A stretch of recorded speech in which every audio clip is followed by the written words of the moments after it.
The Lions Super Bowl. So I was thinking last night, I think about the show a lot, and I was cooking this one up. The Lions will win the Super Bowl if ... And in my eyes, it all came back down to one thing. The Detroit Lions will be the 2024-2025 Super Bowl champs if they have a top 10 defense. I think this offense is going to carry a lot of weight this season with all of the explosive players. You think about Ben Johnson coming back for his third year. I think they're, without a doubt, going to have a top 3 offense that's going to be able to carry the weight. But to have a top 10 defense, you think about the past Super Bowl winners. The Chiefs had the number 2 scoring defense last year. The Rams had the number 5 scoring defense in 2021. The Bucs had the number 8 defense when they won it. The Chiefs had the number 7 defense when they won it, and before that, the Patriots were at number 10. Okay. So I believe last year the Chiefs did not, but they also have Patrick Mahomes. So that was the one-off. Or 2 years ago. Defense last year was like number 2. Yeah, no, 2 years ago they were not in the top 10, but they also have Patrick Mahomes. So to have a top 10 defense, I think you're going to have a couple things. One of them being, I was gonna say because top 10's the easy one. That's easy. Find the Patriots. Pick Patriots one part 10. of that defense that you want to be elite. Patriots had the 10th ranked defense, so that's kind of where I'm at with it. That was the end of where I was willing to go with it. What are you talking about? Oh, just like we need a top 10. But I'm saying like which part of the defense? Because like that's the easy answer for like if you're gonna go to the Super Bowl because we already have the offense. I'm saying they need like, a top 10 defense, and I think they win the Super Bowl. Pick one part of the defense, like Lions. Like obviously that's easy. I'm saying like give me more like finite answer. Like pick one part of that defense you need to be elite for that Super Bowl to happen. Well, I know what you're going to say, so I'm not going to steal your thunder here. I don't care. I think to have a top 10 defense, you're going to need the guy that Brad Holmes traded a third-round pick for. Well, actually a couple. That's where I'm going to go with this one. All right. He traded a third-round pick, and he never really trades that high of assets unless he knows that he needs something in a player. So I need this guy, Carlton Davis, to play like he did for Tampa when they won the Super Bowl. In that season, Carlton Davis had 4 interceptions and 18 passes defended. Maybe not on that elite level, but maybe a step down to be that player that we have seen in the past from a guy like Carlton Davis. And then that other third rounder that we traded to get a guy in Terrion Arnold, move up in the draft, get him in the first round. Last year at Alabama, 5 interceptions, 12 passes defended. You want to see your 2 outside corners absolute locking down these wide receivers, also getting turnovers. And that's what I think Carlton Davis and Terrion have the ability to do, to pair with guys like Brian Branch, Kirby Joseph, Ife Melifonwu, for that matter, who's also in a contract year. I'm expecting big things from Ife when he's on the field. I think this secondary, to take a step up and to make this defense a top 10 defense, will be the biggest reason why the Detroit Lions win the Super Bowl. Yeah, I think you have to have a top 10 defense for this Lions team to win a Super Bowl. I don't disagree. For me, because obviously that's the biggest top 10 defense, but to make it more interesting, I wanted to finite and zoom in on the defensive line. Okay. Just because I'm thinking of characteristics of Super Bowl champions, and I go just to the Chiefs last year, who didn't have the greatest offense, but they had Chris Jones. They had George Karlaftis, like capitalizing off of Chris Jones being a fucking monster. Another guy surrounded him as well, too. Another one kid from Michigan that people wanted the Detroit Lions to sign. I go then to Chiefs previously, back-to-back. You're still looking at Chris Jones, George Karlaftis. The Rams, you're talking about Aaron Donald, yep. Tampa Bay Buccaneers, stifling defense. But the defensive line had multiple guys to put out there. Like I think they say defense wins championships, and I think it's true. And we also made the playoffs last year without having an elite secondary. We went to the NFC Conference Championship with the worst, honestly, arguably the worst secondary in the league. Yeah, they were god-awful. Bottom 5, for damn sure. They were brutal. Yeah, they were bad. But what helped us out is you also had a guy named Aiden Hutchinson who was causing pressures. Yeah. You could say it was to get home in the sacks, but just the hurry up on the quarterbacks. Whether I watched tape last night on a guy named Wingo, who I'm really high on. I'm just looking for excuses to gush over him more. Pause. But like some of the stuff he did though was just force an earlier throw, but even just like you ever heard about a quarterback stepping up into a pocket? Yeah. Well, sometimes if a defender's just pushing like a guard in front of a quarterback, they don't have the room to do that, so they're just flinging that thing to whoever's open down the field. I think the pass rush, and I'm not obviously I want the secondary to be great too, but if the pass rush is complete in that front, and Aiden Hutchinson's allowed to get loose, or if not him, in turn of him getting double team, triple team, it's a Lee McNeil or Marcus Davenport. I truly think that could raise the Detroit Lions up to Super Bowl level. Matter of fact, if you go back to last year's show, I don't even know the date, but I said the Detroit Lions weren't Super Bowl contenders because they didn't have a pass rush. I think if this year they're able to turn it on consistently enough with an improved secondary, Super Bowl. And I think they do. I think they have. I feel what you're calling. We spoke basically the same sentiments because when the trade deadline passed and we didn't make a move, I told my friend, I was like, damn. I was like, Lions not winning the Super Bowl this year. He was like, bro, just trust in Brad Holmes. I'm like, bro, our pass defense is too terrible. I'm like, we don't, like you said, we don't have, you said pass rush. I'm like, we don't have no DBs or nothing to stop anybody. I'm like, I literally said that's going to be the bane of our season. Like, that's going to end our season. And it damn near did. But what you call it? I would say for the Lions winning the Super Bowl, I would just put it in layman's terms. On offense, the Lions have to consistently establish the run game in and game out. And what you call it? On defensive side of the ball, you already said it, Nick, be a top 10 defense. Or I guess a bit more specifically in that, I would say a sub topic in that, don't come out dry or just, I don't know, flat in the third quarter and then on defense. Sure up that pass defense, I don't know, in the form of pass rush or like the DBs just bulking up. I don't know, but I would just like to see the pass defense get shored up. Yeah, I think it will. Caleb, where are you at with this? The Detroit Lions will win the Super Bowl if the O-line stays healthy and elite. I'm going to go to the other side of the ball. I like it.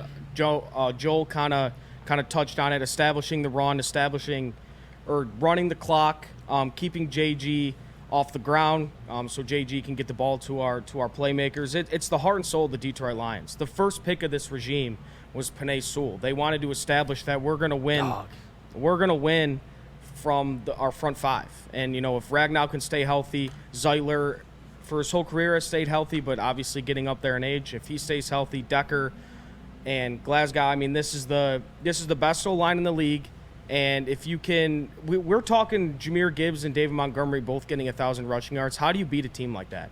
I mean, they're going to have the ball for 30 minutes a game, for 35 minutes a game if that's the case. Yep. That's going to be tough to beat, and I don't know if this is allowed in this segment, but I think it's inevitable the defense is going to get a little bit better. So if you could just keep that O-line healthy, because that is the heart and soul of the Detroit Lions, is Penei Sewell, Frank Ragnow, and that O-line. I like it a lot, Caleb. I think you're extremely right with that one. If Jared Goff stays up healthy and we can run the ball, this offense is not taking a step back, it's taking a step forward. Chris, where are you at if the Detroit Lions will win the Super Bowl if they... Eazy hit it, and I hate to reemphasize a point that's already been made, but it is that defensive line, and it's specifically getting pressure to the quarterback beyond Aiden Hutchinson and Aleem. I'm talking that opposite edge has to provide a presence, whether that is a guy that I'm very high on, and I've said has been the key to them being a top 10 defense is James Houston. So not just Houston, but whoever you choose to put there consistently, because it seems like, as we talked about, Houston may not get that many snaps. So, again, he can make an impact with the amount of snaps that he gets, especially if what he displayed his rookie season is repeatable. But ultimately, looking at most downs, who's it going to be? Is it going to be Davenport? What's he going to give you? I think that other edge opposite of Hutch, particularly because that Hutch's side and the middle are going to create pressure. They're going to stop the run and create pressure. So it's that other side. If you do that, then all of a sudden these rookie DBs aren't being put on islands, and it's just a much more advantageous situation. You get Kirby Joseph being able to make plays because quarterbacks are rushed and making deep throws and making wrong reads. That's the key right there is that opposite end of Hutch.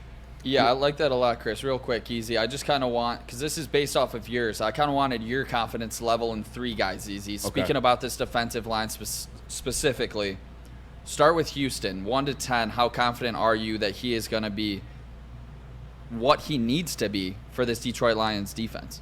If he makes this team, I'm at a 7 and 8. Like, to be honest with you, I mean, we know that this kid can provide a pass rush. That's what he's given. And listen to AG talking about just taking away from that Sam linebacker spot and just purely a defensive end. He's talking about there's moves we've yet to see out of James Houston yet. And I think he's truly got one of the bends you just can't teach. Like sometimes on those ghost rushes he was doing, that first year, his rookie year, first year at the NFL level, shit was insane. He was pulling heavy pass rush moves. Like that shit's that's what? That's a basketball move. So like Yeah, that was insane. If he's fully back healthy from what he tear last year? It was His a broken ankle. No, Right? he had A fractured a regular ankle. broken ankle, Regular- old-fashioned injury. Shit, man. I think he could do it. And he's a guy. I feel like he's lower center of gravity enough too, and quick enough too. He could maybe learn a little bit of that spin move from Hutch. Like, Why was he on special teams? That's where he got injured. everybody's at, on special teams. I mean, it happens. Injuries happen. I They're trying to make him linebacker, and that's. I mean, I don't know. I don't have beef with him on special teams, honestly. I know some people do, but I kind of did. Cause I thought he proved himself enough I agree, Joel. in that season to not have to keep playing special teams to earn minutes. I thought he had showed his potential to just be a regular on the other side of Hutch. Yeah, But I guess not. I agree with you. All right, Eazy. 2 more before we head to break here. Confidence level in Marcus Davenport, a guy that we brought in free agency. He's dealt with many injuries in his past, but we've seen him be productive when healthy. Where are you at confidence level in Marcus Davenport? so for him, I don't know if it's necessarily going to land its way in terms of sacks unless it's Hutch is baiting guys into him. I think he'll be more the pressure effect, where I was kind of talking about Wingo kind of just pushing the guard back into the quarterback to where they have no room to step up and make an actual like technical throw. Have to be like more off platform, and hopefully Terry Arnold or Carlton Davis capitalize on that situation. But I'll put it at like a 5 or 6. Again, I don't know if it'll come to numbers in terms of sacks. Maybe it does because of Hutch and because of DJ Reader once he finally comes back. But yeah, 5 or 6. Is that bad? I think it's high, honestly. Yeah. I think that's What's yours? 1 to 10. with Davenport. Yeah. I mean, it was kind of like it was with Emmanuel Mosley. I'm at about like a 2. But Yeah. is it confidence level of what? Of him to be a productive player on the other side of Aiden Hutchinson to help this team get to a top 10 defense.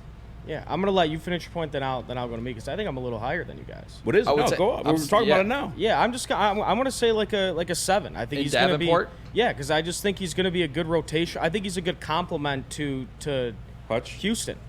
When rotating that's you go from Davenport, who's a little bigger than Houston is and a little bit better against the run. That's going to be tough for tackles to have to go from Davenport to Houston. They're kind of 2 different types of pass rushers. So, but this is honestly my confidence level of him staying healthy, that might be a little bit lower. Yeah. Yeah, Because For me, that it's factors for in. sure pass rush because I think about like just the great defenses. I mean, even situations where quarterbacks like weren't great. I'm thinking about the Ravens. I guess you could look at their linebackers. I saw someone put in there with Ray Lewis and Ed Reed and those guys as safety, obviously. But even the Legion of Boom, you had Cliff Averill, Michael Bennett. I go to the Philadelphia Eagles, went with a backup quarterback and Nick Foles. They had Michael Bennett, Chris Long, Fletcher Cox, like just this Brandon droves, Brandon Graham, right? Just droves of like Yeah. edge, like defensive linemen. I feel like we have that, and I feel like we have finally a quality coach at defensive line too, where it's not just like heading into the season where he's getting compliments. It's like multiple people shouting out Terrell Williams, from Aiden Hutchinson to I believe Enrique we have coming up now too. Like and we're seeing the preseason games. These are 3rd, 4th stringers coming in doing work. So, fuck man, I'm excited now. I'm extremely I wish the excited. preseason game was a night. Yeah, I'm actually more fired up for this preseason game. I know I was kind of joking about it a little earlier, but I'm so excited for this preseason game tomorrow, especially because we get to see the starters for Kansas City and how this defense and some of these guys on the defensive line are going to do against them. And just real quick, just a number. Where are you at with Levi confidence? We've heard nothing but great things coming out of camp. Just a number. If that kid stays healthy. Yeah. Don't forget that was the 2nd round before Lee McNeil. He was Yes. picked. I'm gonna go 8. And that's Scary just from season. like, yeah, honestly, like Yeah. that's from what I see all at camp. I told you guys what you guys heard from OTAs, and then you just get the backings of like when you get the confirmation bias. We love to hear from these press conferences when coaches go out of their way. They're like, who's standing out? You have AG say it. You heard Dan Campbell say it. Like, it's legit. It puts a stamp on it. Levi's gonna tear shit up this year. Let's go. Yeah, I'm confident as well, or else his name would not keep coming out of Dan Campbell's mouth. Exactly. Like he cannot stop talking about him. I actually don't think that was possible the way it was